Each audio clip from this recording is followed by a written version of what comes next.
Bueno, muy buenas noches para todos. Primero que todo, pues quiero darles las gracias a todos ustedes por acompañarnos una vez más eh, en una clase más de nuestros talleres virtuales de UD Riesgos. Mi nombre es André González, yo hago parte del equipo de UD Riesgos. Muchas gracias a ustedes por asistir el día de hoy, por acompañarnos. Y bueno, pues esperamos que la mayoría de ustedes que nos acompañan en la noche de hoy pues hayan presenciado o hayan participado un poco del taller inicial que hicimos de cadenas de Markov aplicados al tema de riesgo de mercado.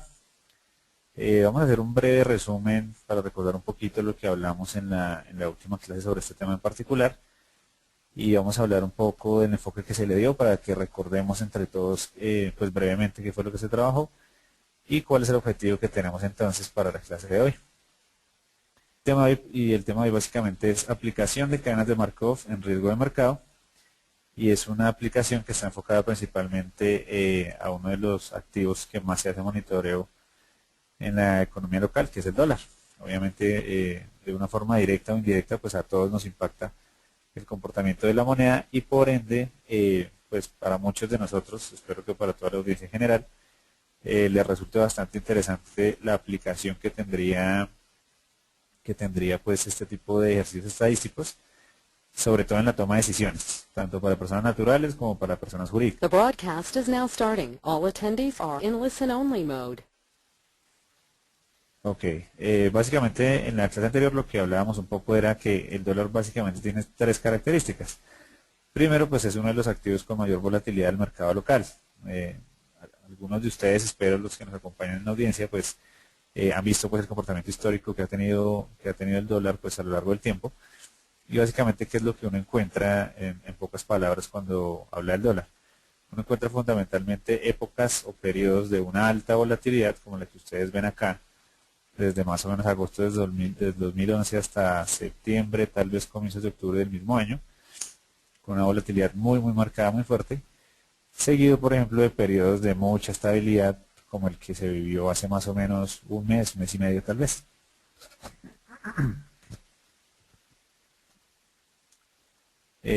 Bueno,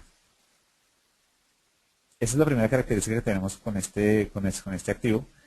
Y la segunda, que va muy de la mano con la primera, es el notable comportamiento errático, que es la característica que subrayamos acá, básicamente que tiene el dólar. Y eso obedece básicamente a que después de periodos de un fuerte movimiento, de una fuerte variación en los precios del activo, normalmente pues vienen periodos de mucha calma y mucha estabilidad. Eso hace que, sobre todo para las áreas de análisis económico de las entidades financieras que dedican gran parte de su tiempo a pronosticar este activo, pues el tema del pronóstico resulte particularmente difícil. ¿Por qué? Porque normalmente este activo, al igual que muchos activos o series de tiempo del sistema financiero o de la economía, eh, pues no suelen presentar comportamientos estacionales o patrones que uno pueda seguir muy fácilmente para tratar de pronosticar su valor a futuro. Eso obviamente pues es lo que subrayamos en la tercera característica cuando decimos que es uno de los activos más difíciles de pronosticar. En la clase anterior pues fundamentalmente hablábamos un poco de estas tres características del activo y hacíamos énfasis en que nuestro interés con las aplicaciones de cadenas de Markov no va a ser tratar de pronosticar el precio del dólar, fundamentalmente porque en mi concepto personal eso es imposible. A las personas que les gusta el tema de series de tiempo y de distribución de probabilidad, algunos de ellos sabrán pues la complejidad de uno lograr una certeza del 100% en la estimación de cualquier variable. Eso es muy difícil. En mi concepto personal, como les decía, es imposible. Pero lo que sí nos va a interesar en este caso, y fue lo que trabajamos en la clase pasada, es en tratar de estimar un poco cuáles son las probabilidades de que el dólar tenga ciertos comportamientos. Solamente ese es nuestro interés, hablar de probabilidades. ¿Cuál es la probabilidad de que el dólar tenga un determinado comportamiento que nos puede interesar hacia el futuro? Vamos a definir acá fundamentalmente dos escenarios, de los que ya vamos a hablar un poquito más adelante. ¿Cuáles son fundamentalmente los tres escenarios o movimientos que podríamos tener con el comportamiento del dólar?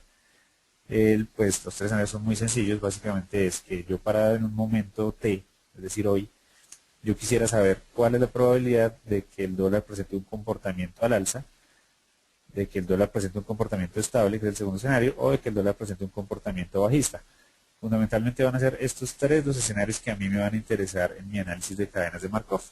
Eso básicamente fue lo que se trabajó en la clase pasada y tratamos de calcular con este procedimiento estadístico de cadenas de Markov cuáles son las probabilidades de estos tres estados o tendencias o como ustedes quieran llamarlo en el comportamiento del dólar en el corto plazo. Ese era el ejercicio que trabajábamos en la sesión anterior.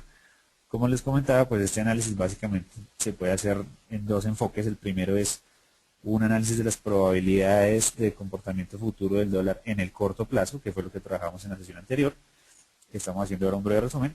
Y segundo, que es lo que vamos a trabajar esta noche, va a ser cuál es la probabilidad de que el dólar tenga un comportamiento, bien sea alcista, estable o bajista, pero en el largo plazo.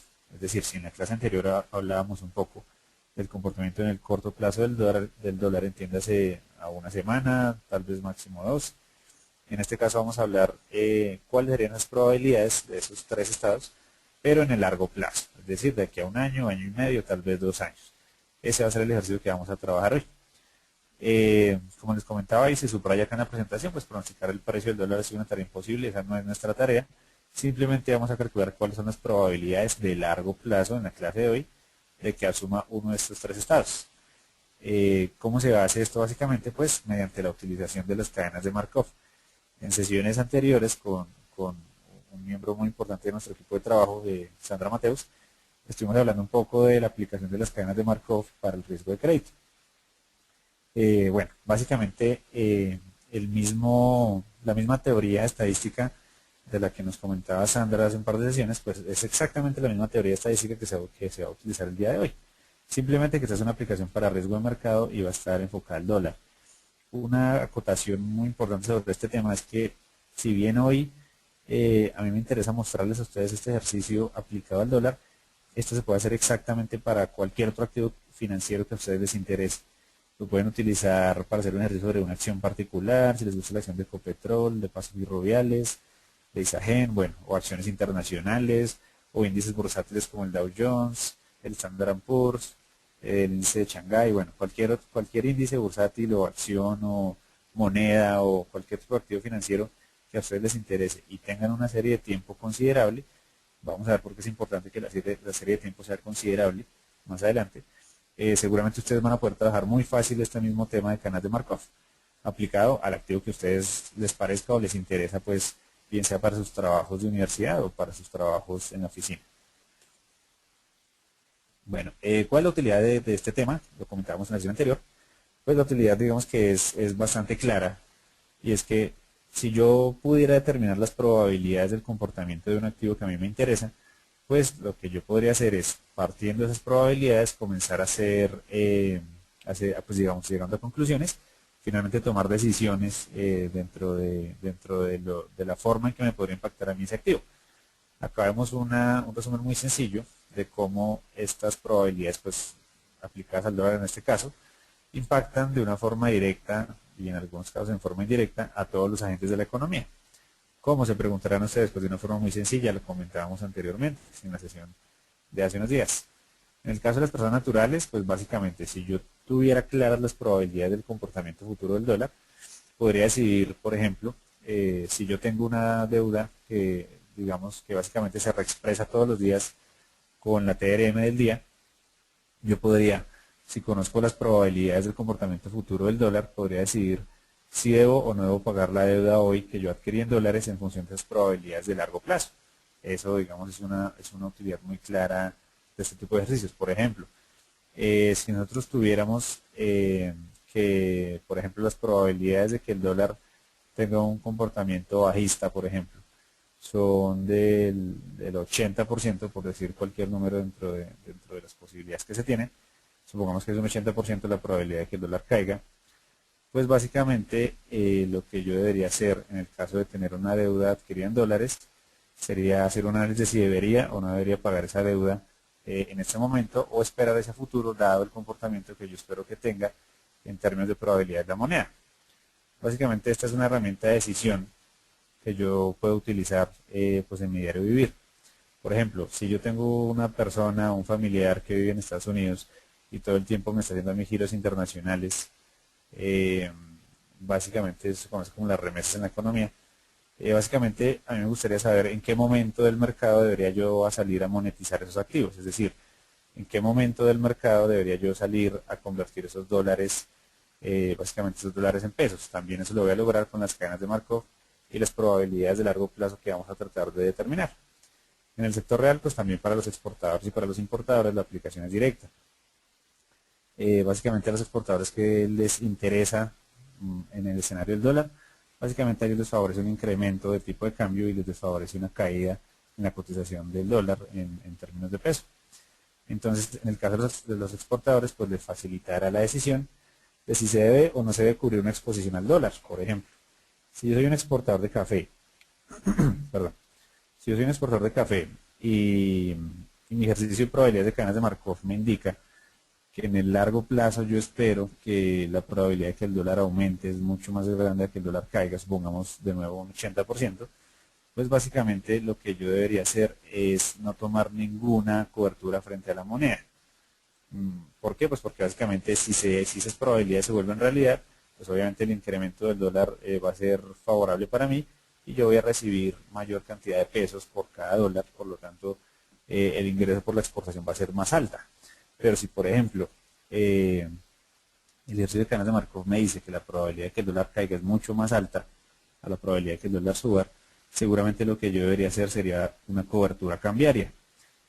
Básicamente, ¿que es una cobertura cambiaria? Es una herramienta que se utiliza en los mercados financieros, pues, y también en el sector real, básicamente para disminuir o minimizar los riesgos a los que uno se expone. Si yo soy exportador y el dólar comienza a caer, pues probablemente yo voy a perder dinero. Lo que yo busco es fijar o pactar un precio del dólar que me prevenga a mí una pérdida eventual sobre una caída en el precio de la moneda. Básicamente la discusión alrededor de las coberturas financieras y este tipo de cosas, pues las vamos a tener en sesiones más adelante, pero por ahora lo importante es el concepto. Y el concepto es que en el caso de los exportadores, si yo espero que haya una subida del dólar, pues yo no voy a tomar coberturas. Si las probabilidades me dicen que lo más factible es que en el largo plazo el dólar suba, pero si las probabilidades con cadenas de Markov me dicen que lo más probable es que el dólar caiga, pues seguramente lo que yo voy a hacer es tomar una cobertura cambiaria si soy un exportador. En el caso de los importadores funciona exactamente igual, pero en sentido contrario.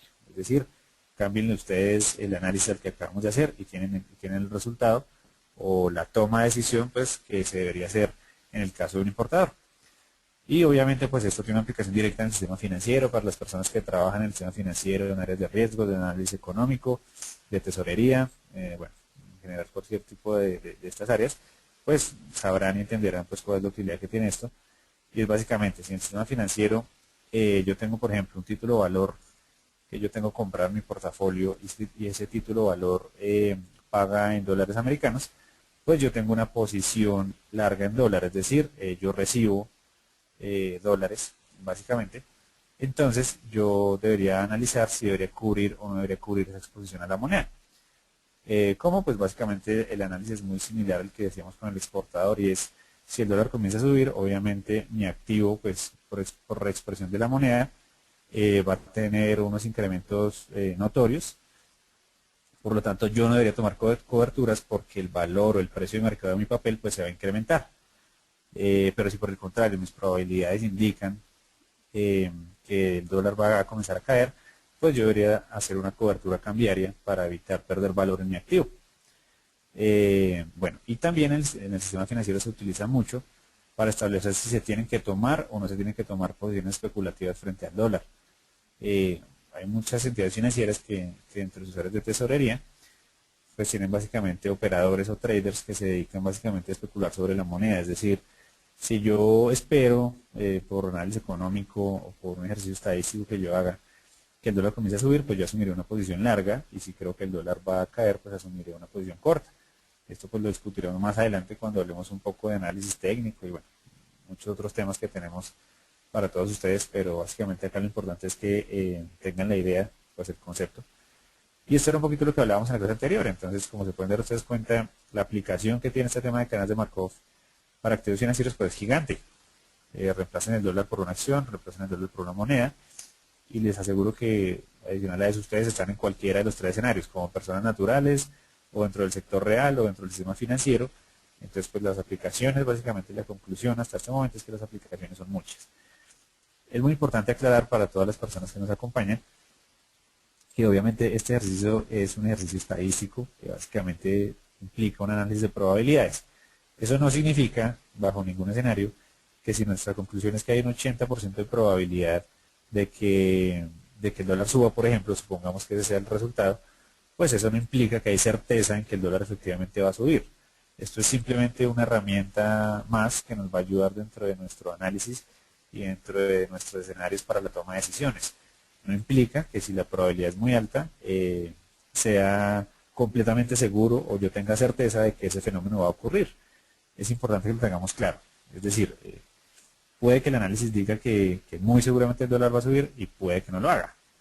Eso puede ocurrir. Básicamente lo que implica este ejercicio es que me va a dar una herramienta más para tomar decisiones. Yo debería acompañar este tipo de ejercicios con otros temas muy importantes dentro del análisis de activos, como por ejemplo el análisis fundamental de los activos financieros, el análisis de la economía, el análisis técnico, un análisis de series de tiempo. Bueno, hay montones de ejercicios adicionales que uno podría trabajar, pero lo importante es que ustedes tengan claro que aunque este ejercicio, en mi concepto personal, ha resultado útil en muchas ocasiones y ha resultado acertado en muchas ocasiones, pues no resulta acertado siempre. Es importante que ustedes lo tengan claro y que tengan claro que esto solamente es una herramienta más en la toma de decisiones. Esto lo tienen que acompañar ustedes pues de ejercicios adicionales. Bueno, esto era un poco de conceptos de cadenas de Markov. Creo que vamos a pasar directamente al Excel. Esto ya lo habíamos trabajado en la sesión anterior. Entonces, pues esa es la idea. Vamos a hablar entonces de las probabilidades de largo plazo del dólar utilizando cadenas de Markov.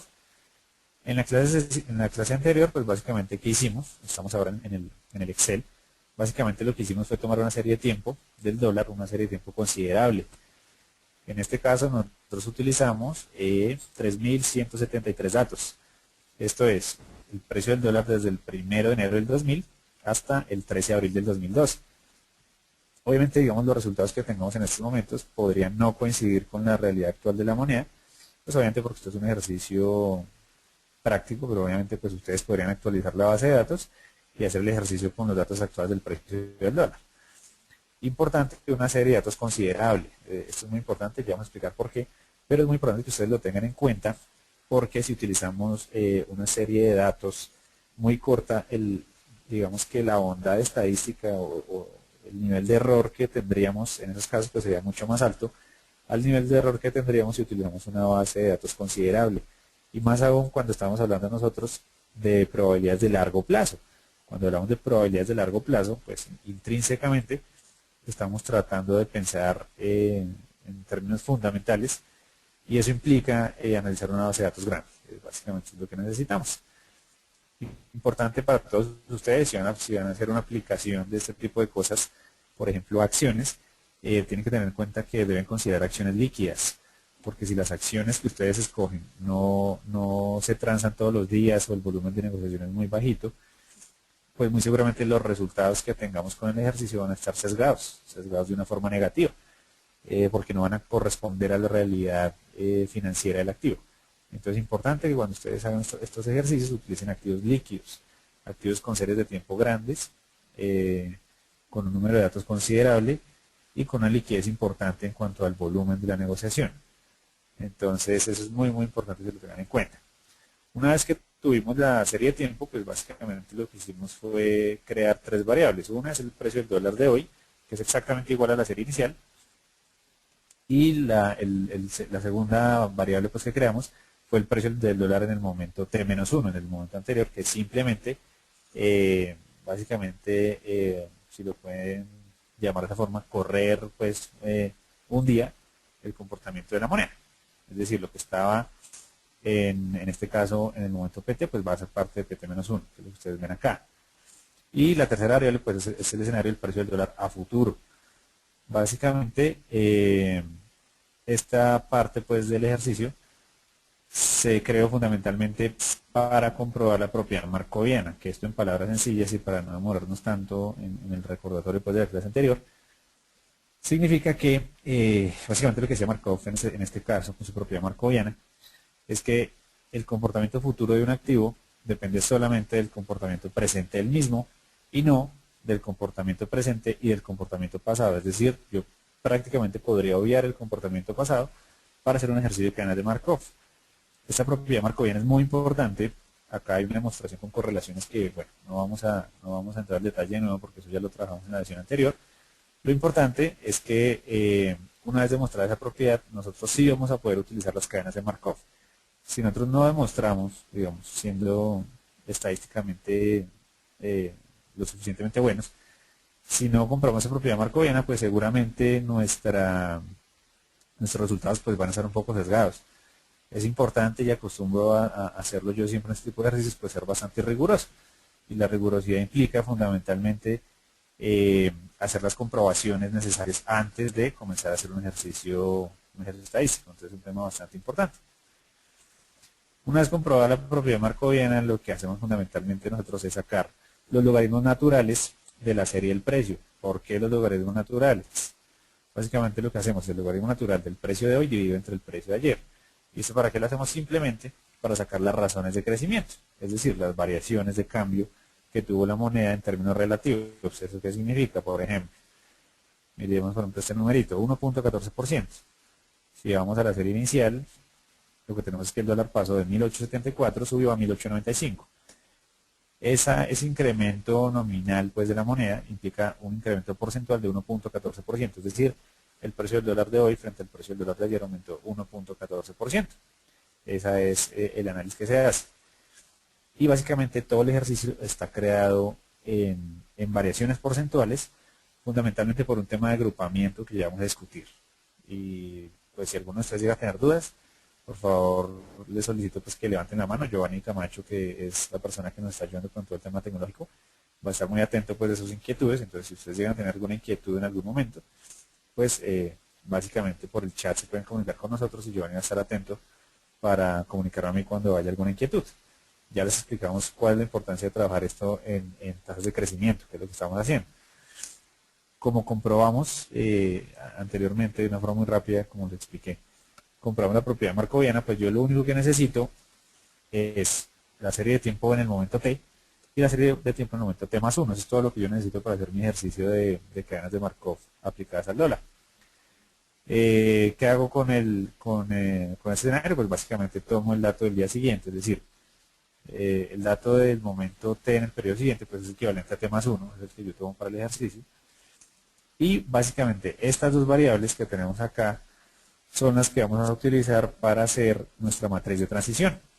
Esa matriz de transición básicamente necesita solamente estos dos elementos al que llegamos fundamentalmente por el tema de la comprobación de la propiedad markoviana. Fundamentalmente el siguiente paso pues que tenemos dentro del ejercicio es esta formulita que es un poquito complicada, pero en palabras sencillas lo que queremos hacer acá es que tomamos la tasa de cambio del día que nos interesa y simplemente lo que estamos haciendo es redondeándola al número, a ver qué estamos utilizando acá, 0.1%, la aproximación en decimales, básicamente para que cuando comencemos a agrupar sea mucho más sencillo agrupar la base de datos. ¿Qué es lo que pasa? Algo muy sencillo. Como ustedes se pueden dar cuenta, cada uno de estos datos, cada una de estas tasas de crecimiento, pues está en tiempo continuo. Es decir, cada una de estas tasas de crecimiento tiene infinitos decimales. Si yo comenzara a hacer grupos para cada una de estas razones de crecimiento, voy a tener un problema porque me van a salir demasiados grupos. Porque al ser tasas de crecimiento que están en tiempo continuo, eso implica que yo voy a tener prácticamente infinitos comportamientos de las tasas de cambio. Y eso implicaría básicamente infinitos estados en la matriz de transición, lo cual haría que la matriz de transición se volviera inmanejable. Yo necesito definir unos rangos dentro de los cuales voy a hacer mi análisis. Esos rangos normalmente están más o menos entre unos 15, tal vez 20, tal vez hasta 30 diferentes estados y no más que eso. Como las tasas de crecimiento están en tiempo continuo, yo tengo que hacer algo para volverlas en tiempo discreto, que es lo que hago acá. Entonces, con la aproximación de decimales que estoy haciendo acá, por ejemplo, lo que estoy tratando de hacer es simplificar el ejercicio y poder agrupar de una forma mucho más sencilla. Entonces, por ejemplo, esta formulita, acá estamos mirando, por ejemplo, la tasa de crecimiento de un día cualquiera, En este caso era menos 0.58%. Como ustedes se pueden dar cuenta, esto está en tiempo continuo, es decir, menos 0.58, 71, 80 y tanto y 50.000 decimales más seguramente. Lo que hacemos acá pues es redondearla al decimal más próximo. Entonces si es 0.5871, pues miren ustedes que con la fórmula quedó menos 0.6. Y así está para cada uno de los datos. Como les comentaba, pues esto básicamente se hace para simplificar la matriz de transición. Es decir, si la matriz de transición resultante en tiempo continuo va a tener infinitas dimensiones, en este caso de tiempo discreto, pues va a tener seguramente, no sé, 10 filas por 10 columnas. Y eso va a hacer que mi ejercicio sea mucho más sencillo y estadísticamente sea más significativo porque nosotros tenemos que agrupar. Ya cuando miremos la matriz de transición, creo que va a ser mucho más claro para todos ustedes esta parte. Si llegan a tener dudas, por favor, me comentan y paramos un segundo. Bueno, ya teniendo entonces la serie de tiempo, las nuevas dos series de tiempo redondeadas para facilitar el agrupamiento, pues lo que vamos a hacer y lo que hicimos en la clase anterior para que los que nos acompañaron pues lo recordarán muy bien, fue fundamentalmente comenzar a elaborar las filas y las columnas de nuestra matriz de transición. Entonces, ¿cómo hicimos eso? Pues lo hicimos muy sencillo. Acá en esta pestaña de matriz de transición dólar fue donde trabajamos en la sesión anterior. Y lo que hicimos pues fue algo muy sencillo. Simplemente lo que hicimos fue tomar esa serie de tiempo anterior, estas dos variables, que tienen un nombre un poquito difícil de leer, pero no es más que la variación porcentual en el momento t y la variación porcentual en el momento t más 1 del dólar, nada más que eso, redondeada a 4 decimales, no es más que eso. Y con eso pues hacemos básicamente nuestro ejercicio de la matriz de transición. ¿Qué vamos a tener? Pues vamos a tener algo muy sencillo, que lo voy a escribir acá para la claridad de todos ustedes. Necesitamos fundamentalmente dos componentes para elaborar la matriz. Uno es el comportamiento del dólar, de estas tasas de crecimiento del dólar, en el momento t más 1. Entonces eso va a ser básicamente el logaritmo natural de t más 1, pues redondeado 4 decimales. Y básicamente esos van a ser los momentos j que vamos a tener nosotros arriba de la matriz. Vamos a ponerle un colorcito. Que van a ser diferentes momentos. Ya vamos a ver cuáles momentos son. Y acá hacia abajo vamos a tener básicamente el escenario o los momentos de la tasa de crecimiento del dólar en el momento actual, es decir, en el momento t. Y vamos a tener el mismo número de momentos que teníamos en t más 1. Entonces supongamos que acá yo tenía 3, 4, 5, en un segundo. 7 momentos, pues vamos a tener también acá 7 momentos en el escenario t. 7. Y esto que ustedes ven acá por dentro, pues va a ser el comportamiento o va a ser la base pues de nuestro ejercicio de matrices de transición.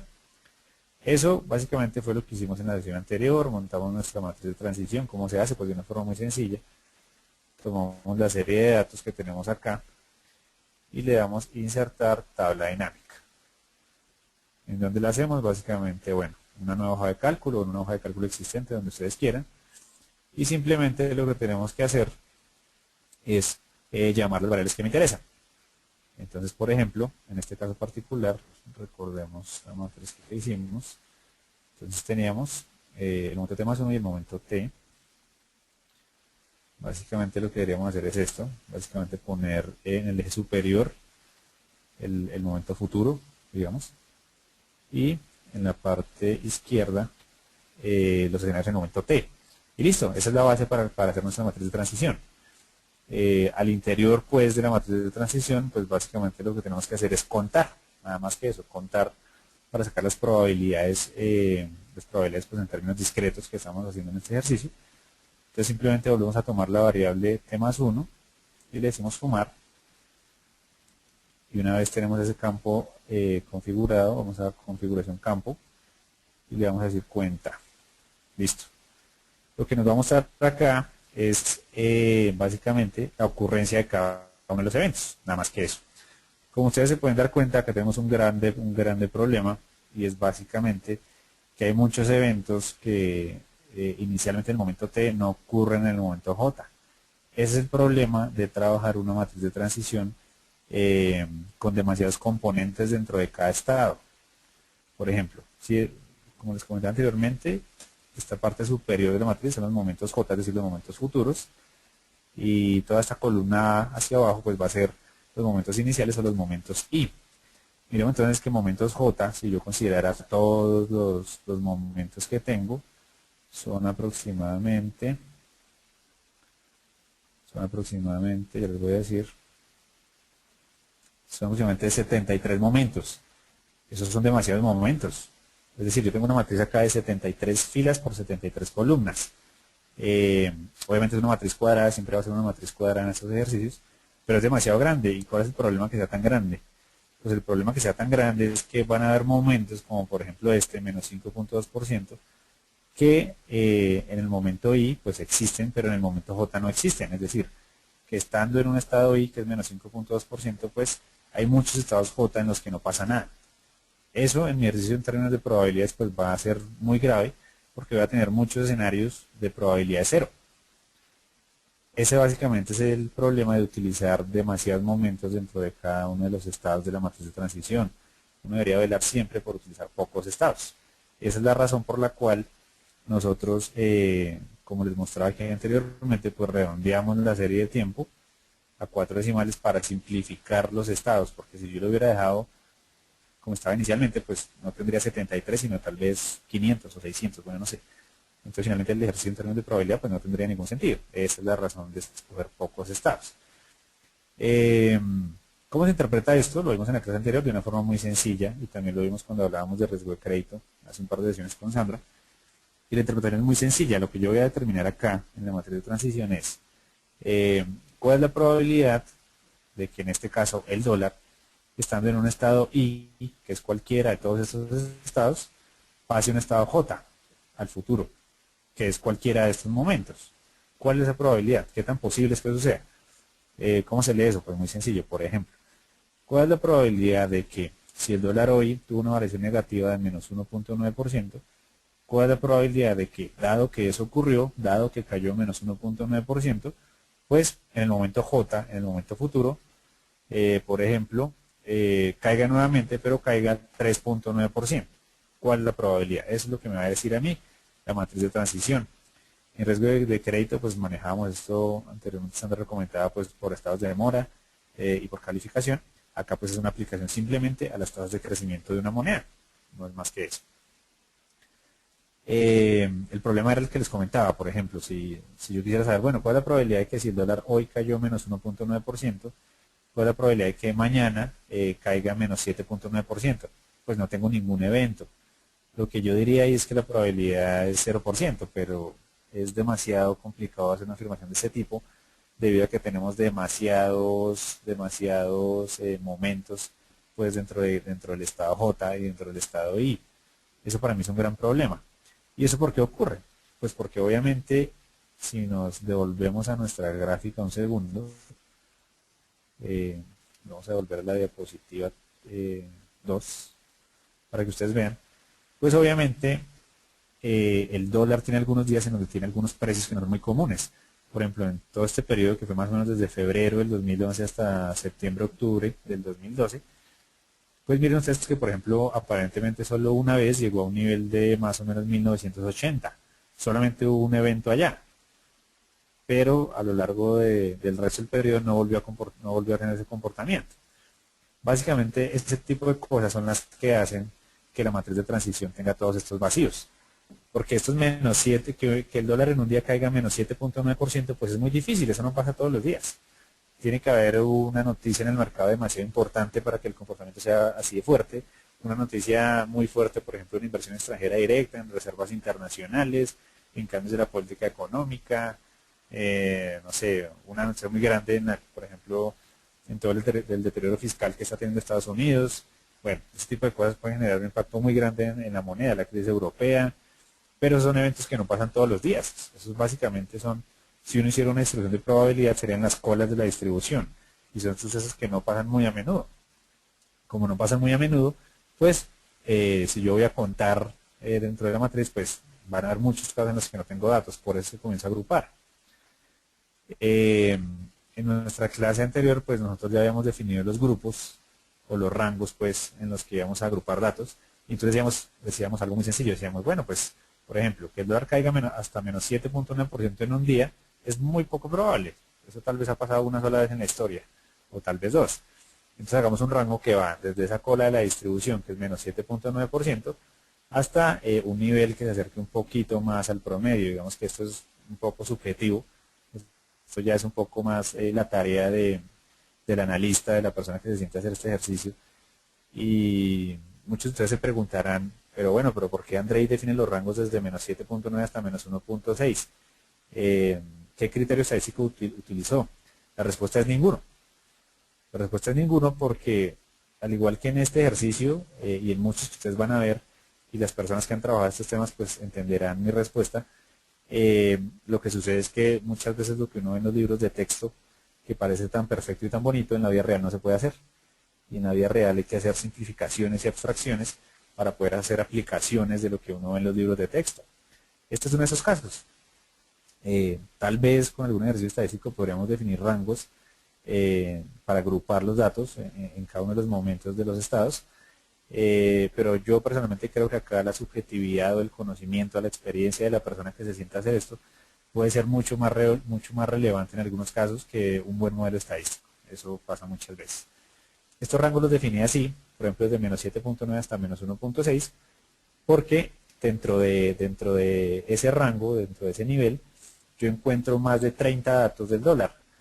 Los que han estudiado estadística o los interesados en el tema pues habrán visto en muchos libros que dice que normalmente un ejercicio tiene medianamente sentido en términos estadísticos cuando se utilizan más de 30 datos, cuando n es mayor a 30. Mi criterio básicamente es ese, básicamente hacer rangos en donde el número de datos sea superior a 30, como mínimo 30, para que estadísticamente pues tenga un nivel de significancia relativamente bueno. Y eso es lo que comienzo a hacer. Miren ustedes que después de ese primer rango, que es bastante amplio, hago rangos más pequeños. ¿Por qué? Porque en esos rangos más pequeños poco a poco me voy acercando al promedio de la distribución, que es donde más se agrupan los datos. Entonces obviamente los rangos que tengo que hacer son cada vez más chiquiticos. Pasamos de menos 1.5 a menos 1.3, luego menos 1.2 a menos 1, luego menos 0.9 a menos 0.8.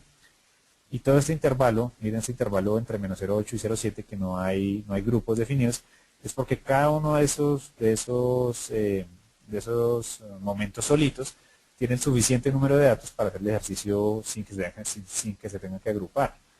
Después de eso, miren ustedes que cuando yo paso más o menos el promedio de la distribución, otra vez comienzo a hacer rangos bastante grandes, porque otra vez me estoy yendo hacia las colas de la distribución.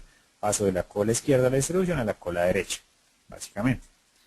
Una vez definidos esos rangos, y es un ejercicio que tiene que hacer cada uno de ustedes si lo quiere hacer con una acción, con una moneda, con un índice bursátil o con cualquier activo, cada uno de ustedes definirá los rangos y tendrá sus criterios de hacerlo.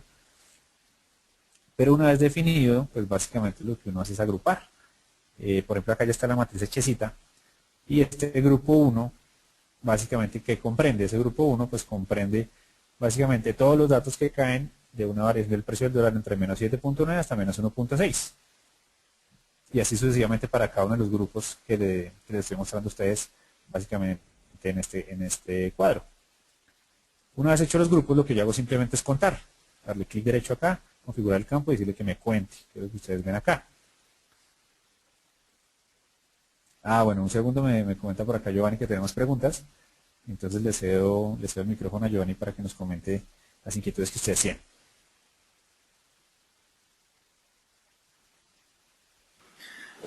Ok, André, gracias. Diana, te voy a dar la entrada para que puedas hacer la pregunta, Diana.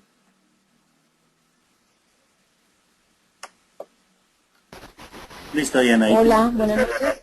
¿Sipi? ¿Acá estoy? ¿Sí me escuchan? Sí, hola Diana. Hola André, ¿cómo estás? Bien, cuéntame. Ven, yo tengo una pregunta. En los rangos que tú comentas, ¿hay de pronto algún número de rangos que normalmente se maneje para este tipo de ejercicios? ¿De pronto algún tipo de rango recomendado? ¿No es bueno usar más de 15, por ejemplo? ¿O eso depende mucho de lo que uno defina entre los valores, entre los rangos? Pues mira, en mi concepto personal, esa es mi apreciación, Sí, obviamente otras personas tendrán otra opinión, pero en mi sí. concepto personal creo que el número de rangos es tan subjetivo como el tamaño del rango. Yo creo que acá es muy importante, como lo comentaba anteriormente, la experiencia del analista que esté sentado haciendo este tipo de ejercicios, el conocimiento que tenga sobre el activo. No es lo mismo los rangos que yo definiría para el dólar personalmente a los rangos que yo definiría, por ejemplo, para una acción como Pacific Rubiales o los rangos que yo definiría para el Standard & Poor's. Son diferentes todos, porque son activos diferentes, se comportan diferentes y son absolutamente independientes. Entonces yo creo que acá más que un número mágico que sea entre 5 rangos y 15 rangos o lo que sea, creo que es muy importante la subjetividad del analista. Creo que eso es supremamente importante. Ojalá, y yo cuando comencé a hacer estos ejercicios quería eso. Yo quería un número mágico para todo, pero eso es realmente difícil. Y las personas que nos dedicamos a hacer este tipo de cosas sabemos que la experiencia, puede decir, el conocimiento del analista es supremamente importante y como les decía anteriormente, en muchos casos eso tal vez es más importante que muchas metodologías estadísticas que uno suele usar en algunas ocasiones. Entonces sí es bien importante tener en cuenta las características propias de la serie. Por ejemplo, si estamos hablando de una serie de tiempo eh, que tiene unos comportamientos erráticos muy grandes, por ejemplo, yo debería considerar rangos de una amplitud bastante grande en el tema de las colas. Pero si es un activo que suele tener una volatilidad pues reducida, normalmente yo utilizaría rangos mucho más pequeños, hablando pues del tamaño del rango. Si tú me preguntas a mí que cuántos rangos, pues yo recomendaría, obviamente reitero que es una recomendación subjetiva, normalmente yo suelo usar entre unos 7 y tal vez máximo hasta 15, pero lo que te digo es totalmente subjetivo. No es pues que haya, digamos, alguna restricción a usar más. El tema normalmente es que si uno usa demasiados rangos, normalmente estadísticamente el ejercicio pierde fuerza. Entonces, digamos, sí hay que tener hasta, en mi concepto personal, es uno máximo hasta unos 15 rangos, pero lo que te digo, esa es mi opinión personal. Puede ser que otra persona opine otra cosa y tenga sus razones pues para hacerlo. Pero lo importante en el fondo acá, creo yo, es que uno conozca el activo. Antes de sentarse a hacer este ejercicio y meterle pues matemática al tema, uno sí debería sentarse a hacer un análisis descriptivo de la serie. Y es básicamente lo que hacíamos con la diapositiva del dólar, y es, mire usted un poquito cuál es la volatilidad del activo, mire los comportamientos erráticos que suele tener, cuando se comporta erráticamente por qué lo hace, si tiene o no tiene, por ejemplo, periodos estacionales, si existen, por qué existen, si existen siempre o solo han existido por ejemplo, sobre 5 años y no sobre los últimos 20 años. Bueno, todo ese tipo de cosas, digamos, el análisis descriptivo, que muchas veces la gente que se siente a hacer esto se olvida un poco de eso. Yo creo que es tan importante como todo este tema pues ya un poco más estadístico que estamos haciendo. Entonces, básicamente la conclusión es que uno tiene que considerar dos cosas. Primero, un análisis descriptivo de la serie, que es muy importante, y segundo, pues la subjetividad de la persona o del analista que está trabajando en esto, pues es supremamente importante.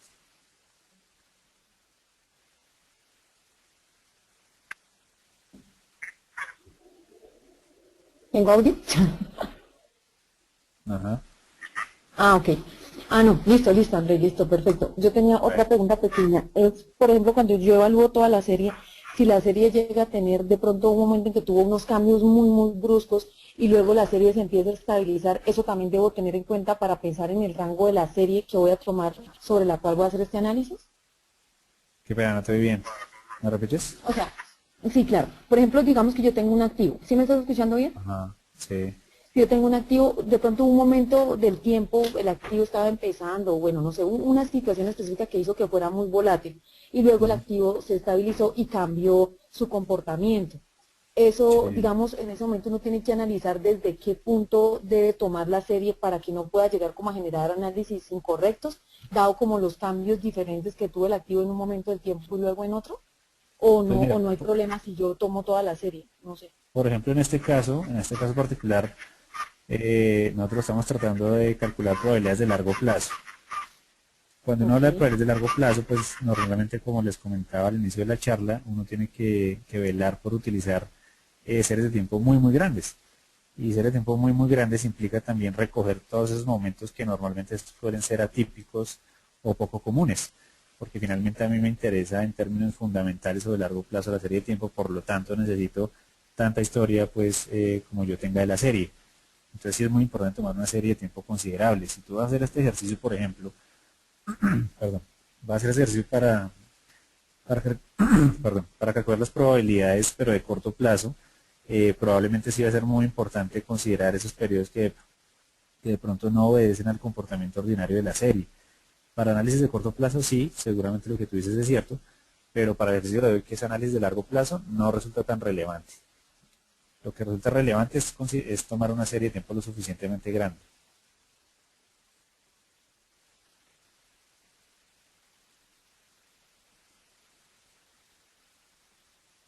¿Aló?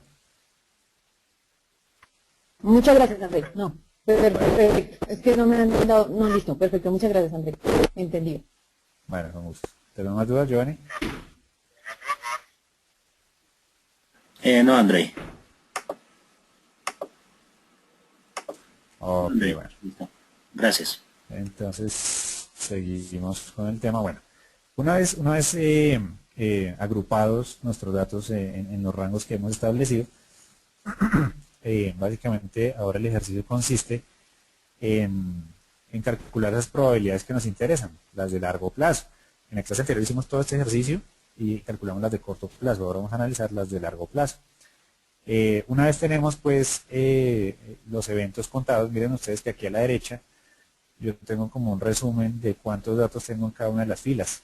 Y miren ustedes que en cada una de las filas yo tengo más de 30 datos, que en gran parte pues ese fue uno de los criterios que yo utilicé al momento de formar los rangos, adicional al tema de las características propias de la serie de tiempo, de su volatilidad, de su comportamiento y básicamente de los movimientos considerables que ha tenido en algún momento del tiempo y las razones por las cuales ha tenido ese comportamiento. Si ustedes se dan cuenta, estos datos que tenemos acá se parecen muchísimo a una distribución normal. En la medida que nos acercamos al punto medio de los rangos, pues miren ustedes que tenemos una serie de datos más grande. Si dice por acá la grafiquita, por acá está, la grafiquita de esos datos, miren ustedes que se parece mucho a una distribución normal. Claramente tienen problemas de normalidad, pero se parece bastante a una serie normal. Más o menos eso es lo que nosotros buscamos a la hora de crear los rangos. Que tenga más de 30 datos por cada uno de los rangos y con eso pues vamos a de cierta forma incrementar digamos la bondad estadística del ejercicio. Una vez hemos contado los datos pues básicamente lo que hacemos es muy simple y es volver estos datos contaditos, volverlos una probabilidad. Pues muy sencillo, ¿cómo hacemos eso? Pues yo lo que hice simplemente acá fue copiar la matriz de transición que tenía acá pues donde simplemente contaba los sucesos, o una matriz de transición donde ya calculaba las probabilidades. ¿Cómo las calculaba? Muy sencillo. Yo decía, bueno, venga, ¿cuál es la probabilidad entonces de que estando en el grupo 1, en el momento I, en el momento J permanezca en el mismo grupo 1? Pues simplemente va a ser la división entre los 3 eventos en los que sucedió eso y el número total de eventos, que son 47. Y así va a ser para cada caso. ¿Listo? Eso lo puedo hacer de una forma muy sencilla en el Excel, básicamente con las tablas dinámicas, que era lo que mirábamos anteriormente. Bueno, entonces básicamente lo que uno modifica acá es simplemente acá en donde cuenta valores, le da configuración campo valor y le dice mostrar valores como porcentaje de la fila y listo. Con eso uno calcula las probabilidades de cada uno de los sucesos. Y acá, ya teniendo este ejercicio, podemos hablar con la matriz de transición ya, digamos, lista para análisis. Podemos hablar un poquito de qué es lo que vemos en el dólar. Esto es de corto plazo, ¿no? Vamos ahora a analizar a largo plazo. Pero simplemente para que ustedes lo entiendan es algo muy sencillo. Por ejemplo, miremos dentro de los estados IS o los estados iniciales, por ejemplo, miremos este momento, 0%. ¿Qué pasa cuando el dólar de un día para otro tiene un movimiento del 0%? Pues que no hay variación simplemente. Entonces lo que yo diría es, bueno, por ejemplo, si de un día para otro, de ayer a hoy, el dólar no presentó ninguna variación en su comportamiento, en su precio, ¿cuál es la probabilidad, por ejemplo, de que dado que hoy no se movió, mañana, por ejemplo, caiga menos 0,7%? Pues la probabilidad es de 1,08%. Esa es la probabilidad de ocurrencia de ese suceso. Obviamente, entre más grande sea la base de datos, pues esas probabilidades digamos que van a ser un poquito más acertadas. Por eso la importancia del número de datos, de tener un número de datos considerable dentro de la base de datos. Por ejemplo, yo podría hacer un ejercicio como el siguiente. Yo podría decir, bueno, dado que el precio del dólar no tuvo una variación significativa, por ejemplo, yo podría decir, ¿cuál es la probabilidad de que el precio del dólar caiga? Pues esa probabilidad sería simplemente la sumatoria de todas las probabilidades que corresponden a los rangos que están negativos. Es decir, el que va desde el grupo 1, que este recoge los datos atípicos desde menos menos ¿qué? Menos 7.5% aproximadamente, todos esos datos y se va hasta menos 0.1%. Eso sería la probabilidad de que estando estable el dólar, que es lo que vemos en la gráfica, la probabilidad de que estando estable el dólar tenga un comportamiento bajista al día siguiente, en este caso es del 35.2%. Esa es la probabilidad de caída del dólar en el corto plazo. Eso es lo que comentábamos en la sesión anterior. Si yo quisiera saber, por ejemplo,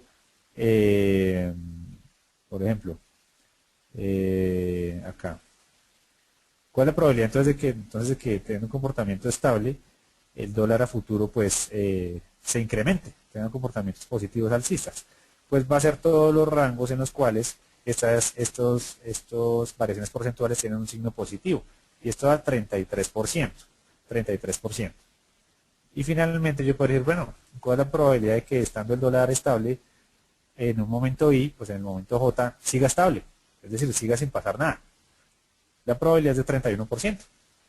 Es decir, la probabilidad de que estando en 0%, en el momento J sea otra vez 0%. Y miren ustedes que eso va de la mano, y me devuelvo la presentación para la claridad de todos ustedes, con la diapositiva 3, donde hablábamos de los 3 estados que estamos analizando en el precio del dólar. Y miren ustedes que la discusión era muy sencilla. Yo dije, bueno, si estamos en un periodo estable, que es decir, variación de 0%, ¿cuál es la probabilidad de que tenga un comportamiento alcista? Que si no mal no recuerdo era como 35%. ¿Y cuál es la probabilidad de que tenga un comportamiento bajista? Era más o menos como 33%. Entonces miren ustedes que ya estamos logrando nuestro objetivo, que son determinar probabilidades del comportamiento futuro de un activo, en este caso el dólar, probabilidades de corto plazo. ¿Por qué de corto plazo? Pues porque estamos utilizando una serie de tiempo diaria. Básicamente es por eso. Ahora, ya haciendo un resumen de lo que hicimos en la clase anterior, vamos a hacer ahora sí lo que nos atañe en la clase de hoy. Y es algo muy muy sencillo, porque tiene que ver con todo lo que ya trabajamos, con todo lo que ya conversamos en estos 40 minuticos de clase. Y básicamente lo que vamos a hacer es pasar de unas probabilidades de corto plazo que ya calculamos a unas probabilidades de largo plazo. Para meterse en este tema, uno tiene que hablar básicamente de un tema muy importante en matrices de transición y en álgebra lineal y en álgebra de matrices, que es el tema de la ergodicidad. Digamos que por temas de tiempo sobre todo, pues no voy a entrar a hacer una discusión pues muy extensa de cuál es el concepto de ergodicidad y qué implicaciones tiene. Pero sí, lo que sí les voy a comentar es cuál es la utilidad de la ergodicidad de una serie. Acá no vamos a hacer la demostración, deberíamos hacerlo. Si somos rigurosos en el tema, deberíamos demostrar que la serie es ergódica. Pero eso toma su tiempo y si alguno de ustedes está interesado y si más del 90% de ustedes levantan la mano en la clase, pues hacemos una clase de ergodicidad solamente para que ustedes vean cómo se comprueba que una serie de tiempo sea ergódica y qué implicaciones tiene eso y qué supuestos tiene. Pero por ahora solamente vamos a hablar de cuál es la utilidad de que sea ergódica, muy sencillo. Si una serie es ergódica, vamos a poder determinar las probabilidades estables de largo plazo. Y para mí lo más importante es encontrar esas probabilidades estables. La teoría le dice a uno que si la serie es ergódica, yo puedo calcular probabilidades estables. Y si yo puedo calcular probabilidades estables, entonces tengo las probabilidades de largo plazo. Eso es lo que dice la teoría. Vamos a suponer, por definición, que la serie es ergódica, porque el tema es un poco extenso para hacer la comprobación. Se puede hacer sin ningún problema, pero es un poco extenso. Y vamos a ir directamente a suponer que es ergódica por definición y vamos a calcular entonces las probabilidades estables de largo plazo. ¿Cómo se calculan las probabilidades estables de largo plazo? Pues muy sencillo. Esto simplemente es un tema de álgebra de matrices, nada más que eso. Y es un tema supremamente sencillo. Lo único que tenemos que saber acá es multiplicar matrices, nada más. Para que lo tengan ustedes en cuenta, obviamente la matriz de transición, tanto las que se aplican a riesgo de crédito como a riesgo de mercado, como lo que uno pasa en riesgo operacional, que también he visto ejercicios bien chéveres sobre esos temas, acá en Colombia no muchos, pero de analistas de afuera sí he visto ejercicios muy interesantes de riesgo operacional con cadenas de Markov, y en cualquier otro campo que se utilicen, pues la propiedad fundamental que tiene que cumplir esto es que la matriz es n por n, es decir, la matriz es cuadrada. Hay unas propiedades de singularidad y bueno, una serie de cosas que uno debería comprobar, que no lo vamos a hacer hoy, pero lo importante es partir de este hecho y es que la matriz es cuadrada. Al ser la matriz cuadrada, pues yo voy a poder hacer multiplicaciones de matrices y lo vamos a hacer directamente en Excel. Excel es una herramienta que a mí personalmente me gusta mucho porque es muy fácil de manejar para todo el mundo. Entonces, lo que vamos a hacer simplemente es que como yo ya tengo la matriz de transición de corto plazo, voy a construir ahora la matriz de transición de largo plazo, que es la que me interesa a mí para esta sesión de hoy. Y la teoría dice que la matriz de transición de largo plazo es simplemente la productoria de las matrices de transición de corto plazo hasta un estado n tal que las probabilidades sean estables. Yo sé que eso suena un poquito aburrido, pero así lo dicen los libros de texto. Vamos a pasar de eso que suena tan aburrido a una aplicación muy sencilla. Entonces lo que vamos a hacer es una multiplicación sucesiva de matrices. Eso es todo lo que vamos a hacer. ¿Qué es lo primero que vamos a hacer? Lo primero que vamos a hacer es la multiplicación de la matriz utilizando la función mmult. Eso es lo que vamos a hacer, fundamentalmente. ¿Qué tenemos que hacer? Pues muy sencillo. Pues lo que tenemos que hacer es coger la matriz por su dimensión n por n, que en este caso, revisemos un segundo qué dimensión tiene esta matriz. Esta matriz es de, vamos a revisar, esta matriz es de 22, 22 por 22 tiene esta matriz. ¿Listo? Entonces, vamos a hacer la multiplicación sucesiva de matriz. Veamos mmult y seleccionamos obviamente pues obviamente los datos que componen la matriz, no los bordes, obviamente, porque los bordes son los grupos. Ojo con eso. Hay mucha gente que suele cometer ese error que suena un poco chistoso, pero pues hay personas que cometen ese error.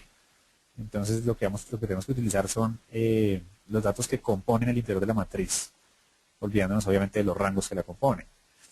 Entonces, ¿qué vamos a hacer? Pues seleccionamos en este caso desde la celda B40, seleccionamos los 22 registros y nos vamos hasta los 22 registros hacia la derecha.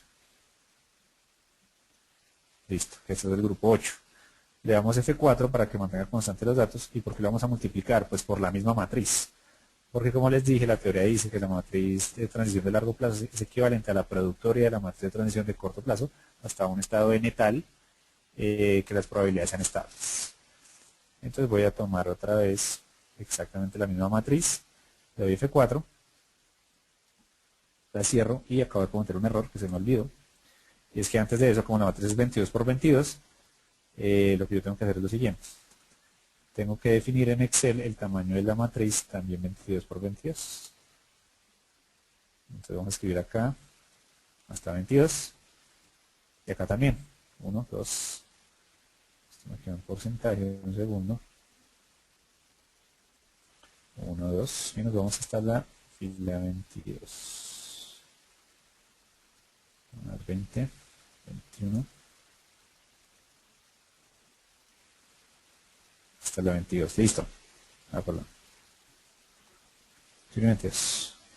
Entonces lo que vamos a hacer es que vamos a seleccionar todo ese rango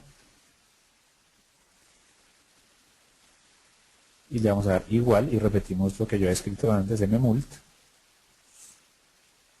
y selecciono el tamaño de los componentes interiores de la matriz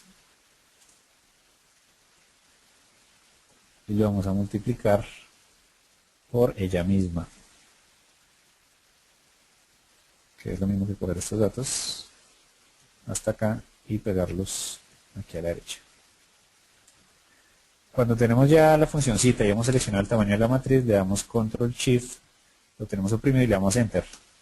Cuando hacemos eso, miren ustedes que ya me calculó la productoria de esas dos matricitas con todos sus resultados.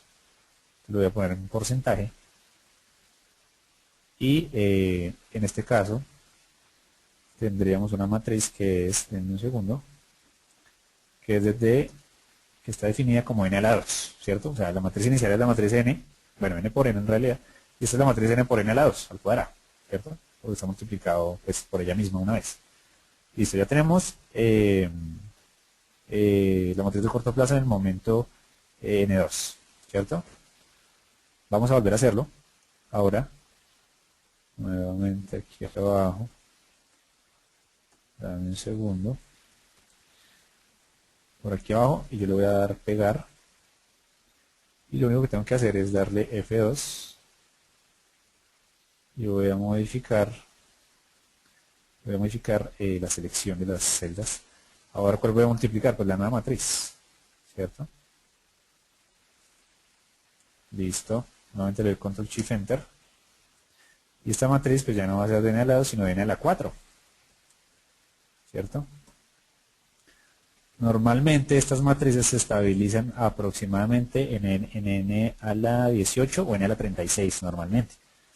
Vamos a mirar en qué momento se estabiliza la matriz del dólar. Vamos a poner los datos. F3 acá debería ser. Le damos F2. Hacemos exactamente el mismo ejercicio. Le damos Control Shift Enter. Listo. Esta va a ser la matriz de N. De N a la 8. Voy a copiar esta matriz y la voy a pegar nuevamente abajo. Hago el mismo ejercicio nuevamente. Acá. Tomo los datos de la siguiente matriz. Otra vez Control Shift Enter. Y miren ustedes lo interesante del tema. Miren por ejemplo que cuando yo estaba en el escenario de N2, yo tenía una probabilidad, por ejemplo, de este estado, que sea, no importa el estado que sea, el componente del estado, perdón, no importa el componente que sea, supongamos que, no sé, menos 0,7%, por ejemplo. Acá tenemos una probabilidad de 1.99, 2.13, 2.14, 2.09. Miren ustedes que más abajo por la multiplicación sucesiva de las matrices, miren que las probabilidades comienzan a estabilizarse. Acá no se ve tan claro, acá más o menos, miren 1.99, 1.99, 1.99, 1.99. Parece que ya comienzan a estabilizarse. Acá miren ustedes que ya las probabilidades se ven prácticamente estables en todos los momentos. 1.99.76.4, igual para todas. Y parece, por ejemplo, que en esta matriz ya llegamos a nuestras probabilidades estables, que en teoría responden a la definición de ergodicidad. Y aparentemente lo logramos en el momento 16, en la matriz N a la 16. Vamos a hacer una adicional simplemente para estar seguros. Aquí podemos hacer tantas matrices como queramos. Lo importante es llegar a donde se estabilizan las probabilidades. Que yo pensaría que ya en la matriz 16 ya lo logramos, pero simplemente para estar seguro vamos a ver la matriz 32. Regálame ustedes un segundo por acá. Parece que ya logramos el objetivo. Entonces miren ustedes que acá, de una forma muy sencilla, aparentemente ya llegamos a nuestras matrices de estados estables. Hay obviamente test estadísticos en los cuales uno puede demostrar esto sin hacer la multiplicación que yo hice, pero para nosotros que somos prácticos, pues nos interesan los resultados y nos interesa la forma más sencilla pues de llegar a los mismos resultados que uno logra con los test de estadísticos de significancia. Lo que vemos acá es que efectivamente las probabilidades se estabilizaron. Entonces vamos una vez estabilizadas, lo que tenemos que hacer, a ver, esto es en la 16 y en la 32. Yo creo que con la 16 ya habíamos logrado el objetivo, pero esto era para estar más seguros. Lo que vamos a hacer simplemente es que vamos a copiar los rangos para interpretar, eso que finalmente es nuestra principal tarea, ¿no? Interpretar los resultados. Vamos a nuestra matriz final. Entonces, bueno, voy a escribir acá pegado especial por valores. Listo. Y acá también pegado especial valores. Transponer. Vamos a poner un colorcito para que sea un poquito más claro que son los nombres de los rangos. Y también acá. Listo. Listo. A ver. Listo. Y esta que tenemos acá es nuestra matriz de transición de largo plazo. Que es la matriz N a la, se me olvidó, creo que era 32. Listo. Entonces, ¿qué nos interesa a nosotros interpretar? Interpretemos, eso es lo que nos interesa. Como ejercicio voy a tomar de nuevo el momento 0%, yo creo que es como el básico pues para analizar. Y vamos a mirar entonces, dado que el comportamiento del dólar es estable, que fue el comportamiento que tuvo, por ejemplo, la moneda en el periodo septiembre-octubre, que es el que ustedes ven acá en la gráfica. Supongamos que todavía estamos en ese momento del año y nuestra inquietud es, bueno, pero dado que el comportamiento del dólar lleva un periodo considerable siendo estable, ¿cuál es la probabilidad de que comience un periodo alcista, siga estable o comience un periodo bajista? Las probabilidades de largo plazo, ¿cuáles son? ¿Cuánto da? ¿A qué le creo más? ¿A cuál de los tres escenarios le creo más? ¿A que suba, a que baje o a que se quede igual? Pues miremos. El primer escenario, que sería el de caída, que sería nuevamente sumar todos los que son negativos. Hasta acá, vamos a ponerle un colorcito a esto, por ejemplo amarillo. nos dice que eso da 43.14%. Lo vamos a escribir por acá, 43.14%. Esto es la probabilidad de que, ¿cómo lo escribimos? Que haya una caída en el precio del dólar de largo plazo. Y esto está condicionado, ¿cierto? Esto es dado que, aquí ya entremos a hablar un poquito de probabilidades condicionales y del teorema de Bayes, pero no vamos a entrar en eso. Dado que, voy a ponerlo acá, dado que, vamos a decir, dado que el estado I, o sea, el estado inicial es estable. Es estable. Entonces, finalmente lo que estamos obteniendo son probabilidades condicionales. Lo que estamos diciendo es, dado que yo sé que el dólar está estable, y de hecho lo sé, porque el comportamiento reciente ha sido así, ha sido estabilidad, dado que yo sé eso, ¿cuál es la probabilidad de que haya una caída del dólar a futuro en el largo plazo? Esa probabilidad es 43%. Esa es la probabilidad que nos dan nuestras cadenas de Markov. Ahora, ¿cuál es la probabilidad? Otra vez, no es que caiga, sino de que siga estable. Caída del dólar de largo plazo. Entonces pongámosle acá la probabilidad de que el precio del dólar esté estable en el largo plazo, dado que hoy, en el estado de hoy, está estable. O sea, lo que quiero decir acá es cuál es la probabilidad de que si durante todo este periodo, que fueron como 2 meses, el dólar estuvo estable, cuál es la probabilidad de que esto siga así durante mucho tiempo. Esa es la pregunta a la que estoy respondiendo. Y esa probabilidad pues va a ser el momento 0%, o sea, 17.32. Entonces lo vamos a llamar, para no tener que escribir, 17.32, y le vamos a poner otro colorcito. Digamos azul, este. Y ahora, ¿cuál es la probabilidad? Que sería pues el tercer escenario, que sería entonces... Disculpa, Andrei. Andrei, Sí, es que una cosita. sí. Me están preguntando ampliar un poquito más el concepto de estabilidad, de estables. Ampliarlo un poquito más. Pues digamos que la definición digamos, más sencilla de estabilidad, pues para esta aplicación en particular, es aquel nivel en el cual las probabilidades las probabilidades de la serie de tiempo en cada uno de sus momentos dentro de los estados en los que están, que tenemos dos estados, los estados I y J, es aquel momento en el cual esas probabilidades tienden a no cambiar en cada uno de los momentos del estado. Esa es la definición. Si quisiéramos hacer la comprobación estadística, pues tendríamos que hacer otra clase, sin ninguna duda. Ya, ok. Y tendríamos que meternos pues en temas de pruebas de hipótesis, básicamente. La forma más sencilla de ver la estabilidad es como ustedes lo vieron acá, que yo lo logré mediante la multiplicación sucesiva de matrices. Miren que al principio, por ejemplo, no sé, cualquier estado, por ejemplo, miremos este estado de, a ver, esto es menos 0,1%. Miren, por ejemplo, inicialmente que las probabilidades de ese estado eran 8.2, 8.23, 9.5, 9.13, 9 no sé qué, 10. Y miren ustedes que mediante la multiplicación sucesiva de matrices, pues eso comenzó a estabilizarse, hasta que logró estabilizarse en el nivel de probabilidad 9.77. Esa es la forma más sencilla de verlo.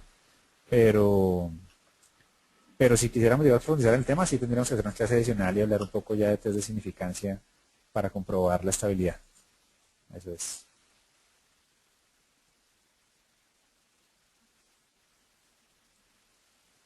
¿Listo? ¿Continuamos? Sí, sí, sí, sí. Yo fui la que hice la pregunta, pero no te entendí. Quería saber si era efectivamente, porque eso fue lo que noté, que era llegar como que fueran las mismas probabilidades en todos los momentos. No, pero te Sí, entendí. Entiendo pues que el tema de la demostración me imagino que es un tema mucho más profundo, pero no, quería tener la claridad si era eso que estaba pensando, pero me quedó claro. listo. Sí, Lo- digamos que ¿Aló? Hola. ¿Aló, André? ¿Tengo audio? Sí, hola. Ok, hola. Pregunta. Cuando tú te refieres Dime. a verificar, por ejemplo, si estando el dólar estable, va a continuar estable, dado que la Sí, estabilidad, según lo que tú has mostrado, digamos, es mantener una variación de cero, y cero es un punto sí. específico, digamos, dentro de la recta numérica, ese Sí. concepto de estabilidad, digamos, para decir se mantiene estable, podría abarcar un intervalo en donde la variación por debajo de cero y por encima de cero sea pequeña. Sí, sí podría, pero mira que ese tema es muy bacano, o sea, es un tema que me gusta muchísimo, es una discusión gigante, pero en pocas Ujú. palabras, el tema es el siguiente, el tema es, normalmente cuando uno analiza activos financieros y uno trata de hacer la distribución de probabilidad del activo, el activo financiero nunca es normal, jamás es normal, eso es mentira, nunca es normal. Normalmente es lo normal. Y normalmente el comportamiento del activo financiero, digamos, tiene ese comportamiento de lo normal y se caracteriza fundamentalmente porque la media normalmente está en cero. Porque si tú sacas, a ver, si tú sacas las variaciones porcentuales de cualquier activo financiero a donde tiende todo activo financiero, es a no tener cambio. Muy chistosa. Hazlo con cualquier serie de tiempo, coge cualquier activo financiero y te va a dar que el nivel o el momento en donde tiende a ser más recurrente es en el hecho de que no tenga cambio. El que no tenga cambio es 0%. Entonces, en este caso, para tu inquietud, hola, ¿sí me oye? Hola, Ok, qué oye el pena. audio. Sí, sí, qué No, pena. tranquilo, tranquilo. ¿Continúo? Sí, sí, André, gracias. Entonces, el tema es que en este caso de las series financieras, hay un tema muy interesante y es que, si bien lo que tú dices, Sandra, es cierto, y es que el cero es solamente un punto en la recta numérica, y si uno piensa solo en las matemáticas, pues tú tienes toda la razón, pero si uno piensa en la realidad de los activos financieros, para los activos financieros el cero es un punto demasiado importante que no es como cualquier otro número dentro de la recta numérica, porque el cero en las series financieras y al ser distribuciones los normales, el cero es un punto supremamente importante que normalmente tiende a ser el promedio de la distribución. Entonces, ese cero sí abarca un rango muy importante, muy importante, no es como cualquier otro número.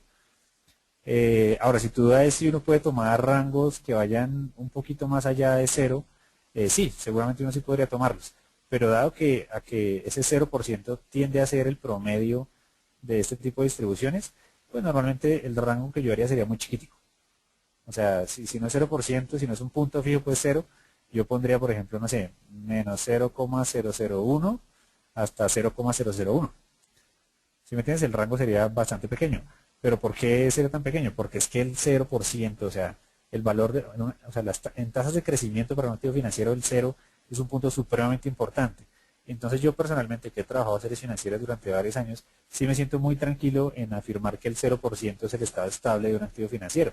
Claro, otros dirán que no, porque por ejemplo lo que tú piensas sí tiene todo el sentido del mundo, pero si ese es solamente un punto dentro de la recta numérica y la recta numérica es continua, por lo tanto el cero es infinitesimal. Pues sí, sí, en términos matemáticos sí tienes razón, pero en términos de series de tiempo de activos financieros, digamos que el tema sí está un poco sesgado. Y el cero sí cumple un papel fundamental. Y lo que te digo, personalmente yo me siento muy tranquilo de decir que el cero es un estado estable y no un rango, básicamente por la característica del 0% dentro del comportamiento de este tipo de series. ¿Ok? Bueno, si no tenemos más preguntas, entonces continuamos. Entonces ya tenemos básicamente estos tres escenarios que eran como los que me interesaban para este ejercicio. Entonces, ¿cuál es la conclusión del ejercicio? La conclusión es muy sencilla. A mí me dicen, bueno, por cadenas de Markov en este caso, analizando las probabilidades de largo plazo, yo diría que dado que el dólar no ha tenido variación y efectivamente no ha tenido variación, ustedes ven acá es un periodo de variación mínima muy chiquita, que obviamente no es 0% literal, pero sí está en un ranguito muy chiquitico del 0%, la probabilidad de que dado que hasta viene un periodo estable, pues considerable, la probabilidad de que el dólar caiga es 43%. De que siga en ese periodo estable en el largo plazo, recuerden que esto es de largo plazo. La probabilidad de que siga estable es 17%, o sea, de que tenga muchos meses más exactamente enrangado en el mismo punto, es del 17%. Y la probabilidad de que cae, de que, perdón, de que, acá está mal escrito, perdón, de que haya un alza, esto es un alza en el precio del dólar de largo plazo, es del 39%. Lo primero que yo concluiría con este ejercicio es que no es muy probable que, dado que viene un periodo estable, siga estable. Esta es mi primera conclusión. Mi primera conclusión es que va a haber un cambio, algo va a pasar. ¿Qué va a pasar? Pues yo no soy un genio ni soy un Dios pues de este tema para saber qué va a pasar. Lo que sí les puedo asegurar a ustedes con una amplia probabilidad es que va a pasar algo. Yo sé que para muchos de ustedes suena chistoso, pero esas son de las conclusiones buenas que uno puede sacar en este tipo de ejercicios. Lo primero que uno puede decirle a alguien es, mire, si va a pasar algo, le aseguro que va a pasar algo, no sé qué, no sé si es para arriba o para abajo. Y yo sé que suena cómico, pero esta es una realidad del mercado financiero. Porque yo les aseguro a ustedes que con un 82.6% de probabilidad, eh, con un 82.6% de probabilidad, va a pasar algo con el dólar. Esa es la primera conclusión. ¿Listo? La segunda conclusión, obviamente, pues es que no se va a quedar quieta. Y la que en mi concepto es la más importante, es que si uno compara los tres resultados, lo más probable que debe suceder con el dólar en el largo plazo es que haya una caída en el dólar, porque es la probabilidad más grande, 43%. Eso es lo más probable. No implica que es lo que va a suceder, es decir, lo que hablábamos al principio. Esto no me asegura nada, esto es solamente una herramienta más dentro de muchas herramientas que uno puede utilizar. Pero si me preguntan, yo podría decir, mire, por cadenas de Markov, a mí me da que la probabilidad de que el dólar caiga es más alta que la probabilidad de que el dólar se quede estable o de que suba. Y la probabilidad de que el dólar caiga es de 43.14%. Muchas veces casi nadie tiene ni siquiera la probabilidad de caída de un activo financiero. Ni siquiera. Solamente tener esta familia me parece un gran logro. Ahora, supongamos que yo le creo esta probabilidad, 43%. Vamos a la presentación y vamos a las conclusiones. Si yo finalmente digo, bueno, pues 43% de que caiga, entonces yo le creo más a una caída del dólar que a una subida o a una continuación del lateral, pues básicamente yo podría tomar decisiones si yo efectivamente creo que esta probabilidad se va a cumplir. Entonces, si yo creo que efectivamente el dólar va a comenzar a caer después de ese periodo estable, básicamente yo debería concluir para cada uno de los escenarios que les planteaba qué debería hacer. Podemos como ejemplo los exportadores. Entonces, si mi de probabilidad dice que el dólar va a caer con una probabilidad del 43.7%, pues lo que yo debería hacer es una cobertura cambiaria para protegerme de la caída del dólar.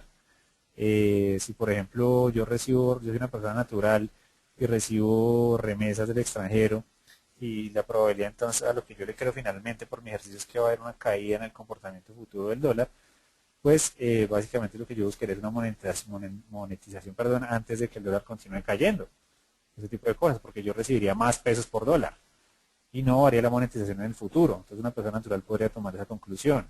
Si yo hago parte del sistema financiero y le creo la probabilidad de ganas de Markov, yo tengo un activo financiero que valora con el dólar, pues lo que hago es que debería hacer una cobertura ante el dólar, es decir, hacer un forward donde yo me cubra de una caída del dólar.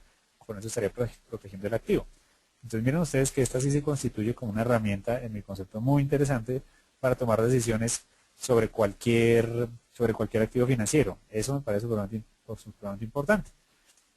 Ahora uno puede utilizar tanto el ejercicio de la clase anterior, que era de corto plazo, como este de largo plazo, según sea el ejercicio que uno vaya a realizar. Y adicional a eso, lo que les comentaba, pues uno debería acompañar este tipo de ejercicios con otro tipo de herramientas, como por ejemplo el análisis técnico de un activo financiero, el análisis fundamental y el análisis económico. Creo que con esos cuatro campos uno tendría las herramientas suficientes para tomar decisiones. Pero esta, en mi concepto, es una herramienta muy útil para tomar decisiones en cuanto a las posiciones que uno podría asumir pues, respecto a cualquier activo. Y como les comento, en mi opinión particular y en mis resultados particulares, ha sido muy útil. Del 100% de casos en los que lo he usado, más o menos en el 75% ha resultado útil. Es decir, la conclusión a la que llega esto es lo que finalmente ha sucedido. Obviamente hay un margen de error grande. En mi experiencia personal fue un margen de error del 35%, pero terminó siendo bastante útil y bastante interesante. Entonces, pues nada, no sé si tenemos preguntas, pero entonces esa es básicamente la conclusión del tema. Espero que les haya gustado muchísimo el tema y pues nada, continuaremos tratando este tipo de ejercicios. Aprovecho pues este momento de la clase para Perdón, invitar André. a toda la gente que nos está escuchando. Sí, claro. Sí, disculpa que pena antes de... Es No que te preocupes. estoy Tranquilo. tratando de darle audio a Sandra que tiene otra participación, pero no sé, Sandra, si me la escribe, la transmito. Sí. Ah, ok, permíteme un momento, entonces la leo. Que no le puedo dar audio. Bueno, dice, si vengo de un estado de crecimiento, ¿debo tomar las probabilidades promedio de la fase de crecimiento? Ok, listo. Entonces, por ejemplo, miremos un segundo. nuestros datos por acá. Entonces miremos la fase de crecimiento. La fase de crecimiento básicamente estaría comprendida por todo este periodo que va desde 0.1% hasta lo que sea, hasta el número más grande que sería la cola derecha de la distribución, que seguramente debe ser un 7.9 o una cosa así supremamente atípica pues dentro del comportamiento del dólar. Normalmente cuando uno hace este tipo de ejercicios y mira por ejemplo una fase de crecimiento o también una fase de caída, normalmente uno lo que utiliza es el promedio, pero de los rangos que suelen tener más eventos más eventos que ocurren. Es decir, no sería pues el promedio de todos los posibles sucesos, es decir, no sería el promedio de los eventos desde 0.1 hasta el grupo 8, no, sino sería básicamente tomar, antes de mirar eso tomar todos los rangos o digamos los elementos pues de la matriz en donde hay una fase de crecimiento, que son todos estos, y después hacer un filtro dentro de todos estos rangos, cuáles son los que pesan más en términos de probabilidad, es decir, los que tienen más sucesos o eventos pues de ocurrencia. Eso lo miraríamos en la matriz inicial. Entonces voy a colorear, por ejemplo, los que son fase de crecimiento. Todo esto es fase de crecimiento, ¿cierto? Con este color, por ejemplo. Y acá voy a preseleccionar entonces los que tienen más eventos de ocurrencia. Entonces sería, por ejemplo, 271, 198. Y yo podría tomar una determinación que son, por ejemplo, todos los rangos que sumen más de 100 datos. Entonces yo tomaría, por ejemplo, estos 5 rangos. Voy a colorear de otro color, por ejemplo, este ya lo tenemos repetido, lo voy a poner verde. Y con estos rangos yo sí generaría entonces el promedio ponderado por número de eventos de esa fase de crecimiento. Con esa fase de crecimiento estimada, ahí sí me voy yo a analizar los demás escenarios. De caída, de que siga subiendo, por ejemplo, puede pasar, que venga un periodo alcista y que la probabilidad de que continúe subiendo, eso puede pasar, o que caiga o que comience en un periodo estable. Esa es básicamente. ¿Listo? Ok, perfecto. Ya abro el micrófono también. No, perfecto. Así, con mucho gusto. Hola, Sí, ¿me oyes? sí. Yo quería hacerte una pregunta. Cuando tú comentabas en la parte que donde se presentaban esos vacíos en los grupos, ¿recuerdas cuando hiciste la matriz que Sí, digamos que eso claro. era un problema porque no se presentaban eventos?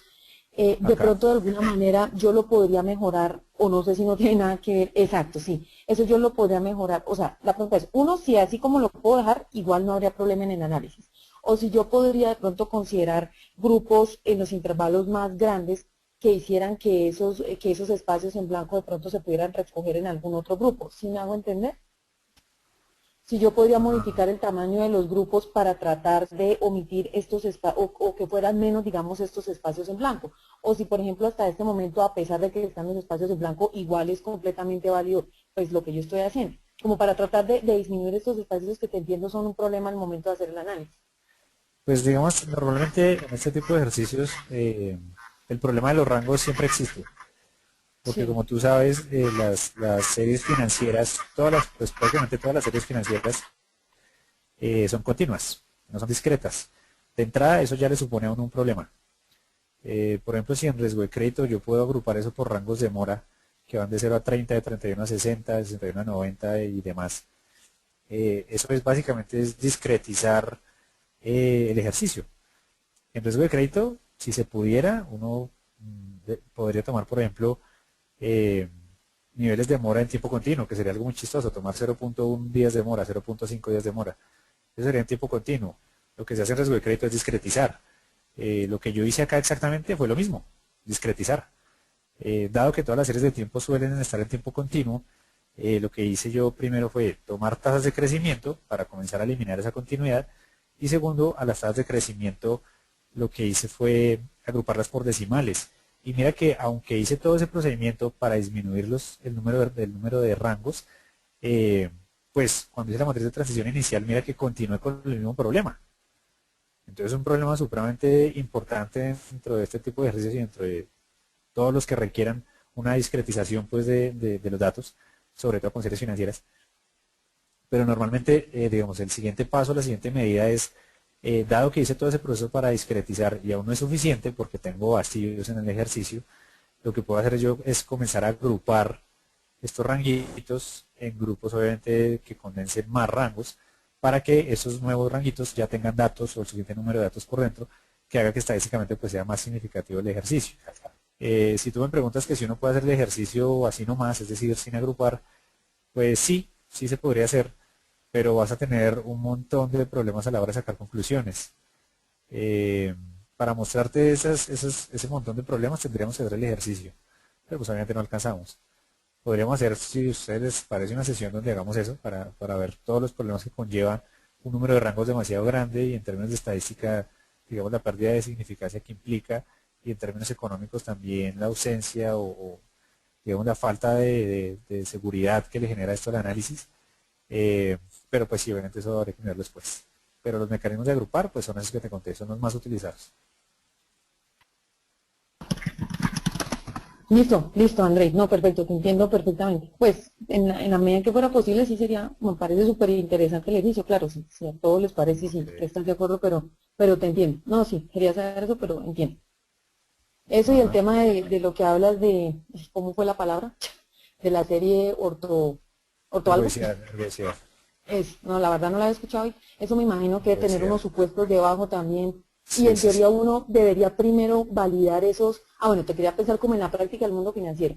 Normalmente cuando uno hace este manejo ya, digamos, por defecto se comporta de esa manera o uno debería entrar y verificar esos supuestos de lo que tú No ves sé, en el día a día. pues si uno es riguroso se debería verificar.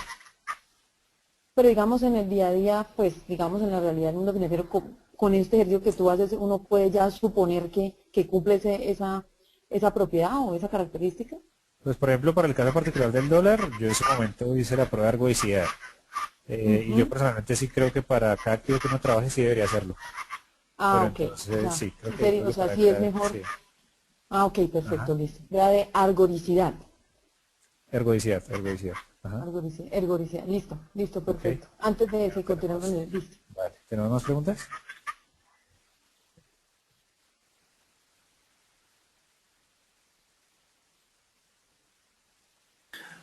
No, Andrei. Listo, muchas gracias. Listo, entonces, bueno, muchas gracias por su asistencia, por acompañarnos el día de hoy. Espero que esta clase les haya gustado tanto como me gustó a mí dictarla. Es un tema que personalmente me parece muy interesante para los que están en el mercado financiero y los que no están en el mercado financiero y los estudiantes de economía y de finanzas y de cualquier carrera que tenga que ver con esto. Las personas que reciben dólares de su familia al exterior, las personas que tienen deudas en dólares, los interesados en invertir en el mercado financiero. Bueno, creo que esto para todo el mundo resultaría muy útil. Y bueno, ojalá les haya gustado mucho. Muchas gracias por acompañarnos esta noche. Y bueno, aprovecho el momento para invitarlos a nuestro próximo curso que vamos a dictar de análisis técnico aplicado a acciones como herramienta de inversión. Próximamente les vamos a estar enviando a ustedes toda la información del curso y con la información pues que se requiere para que ustedes se inscriban y pues participen de nuestro próximo curso virtual. Muchas gracias por acompañarnos y bueno, los dejamos. Hasta luego.